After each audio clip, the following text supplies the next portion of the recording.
So tell me first of all why you wanted to come to Utah. I know you're spending a lot of money here in terms of campaign ads. You've opened up a campaign office, but why Utah? Why do you matter? It's one of the 50 states. They have delegates. It's part of America. It's in an early election. The voters have a right to, I think, express themselves, and I think all candidates should try to go to every state. It's probably not practical for some of them, but because I couldn't get into the first 4 states, because I entered so late, I have the opportunity to go to all of the others. And so far, I've been to about 23 states and 45 cities. So we can't say I'm not trying. You're doing your best. I'm doing my best, and I go from here to Oklahoma and then to Florida. When are you getting some sleep? It sounds like quite a trip. On the plane. What do you think of the turnout today? We touched on it a little bit there, but tell me what you think of the turnout. There wasn't any room for anybody else. So I don't know whether more people wanted to come, but it was certainly full. Back in 2016, about 45% of Utahns voted for Donald Trump. There was a third candidate then, an independent candidate, but it's quite a low number, but still a solid number. How do you hope to sway those voters in 2020? Well, you're not going to get everybody. I think that's clear. What I think I can get is the moderate Republican voters who, even if they like some of Trump's policies, don't like the way he goes about it.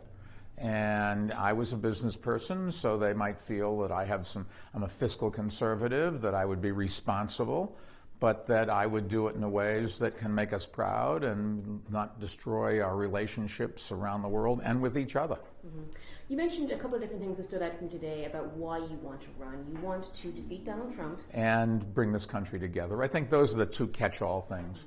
Tell me why you are the person to bring this country together. Well, I think that I have a lot of experience in doing that. I was mayor for 12 years of the largest and most populous city in the United States. We had an enormous number of Irish, but of every other nationality. New York City is the most international city in the world. We have more embassies than anybody else because of the United Nations being there. Whether it's in my company with 20,000 people where we do business all around the world, my foundation, which gives away billions of dollars, or working as mayor of the city, I have the experience to do that, exactly that. And I don't think any other candidate that I know of has the managerial experience or the experience to try to pull people together. If you're a legislator, for example, you go and you deal with 100 or 400 of your associates, and that's it. I dealt with 8.4 million people. One of the points of contention, I guess, for people often is the Second Amendment. Can you tell people in Utah where you stand on? Sure, it's very simple. We're not going to change the Constitution. Second Amendment gives you the right to bear arms.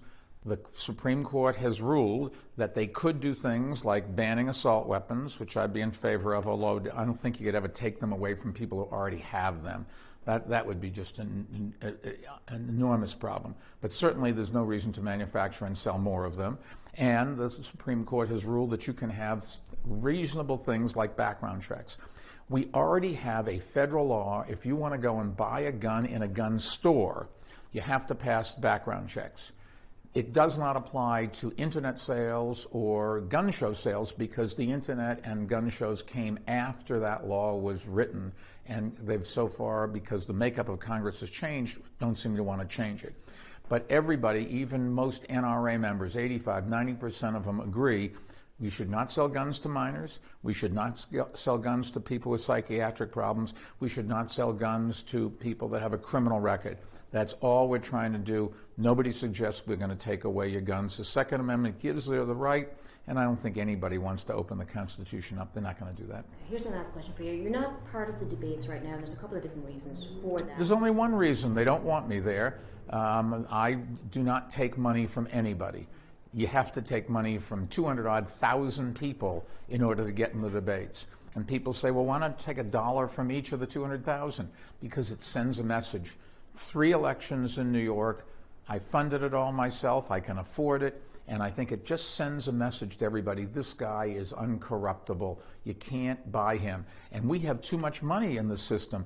The tobacco lobby keeps trying to buy everybody. The gun lobby keeps trying to buy everybody. The coal lobby keeps trying to buy everybody. That's where the excess money is. But because you're not in the debates, do you feel like you're getting your voice out there enough? Do people know Sure. who you are? And will you be coming back to Utah? Plan to come back to Utah, number one. Number two, we're trying to run ads all over the country, enormous number of social media ads and an enormous number of TV ads, I'm sure on your station. Okay. All right, sir. Thank you very much. You're welcome. Thanks for having me. Happy to meet you.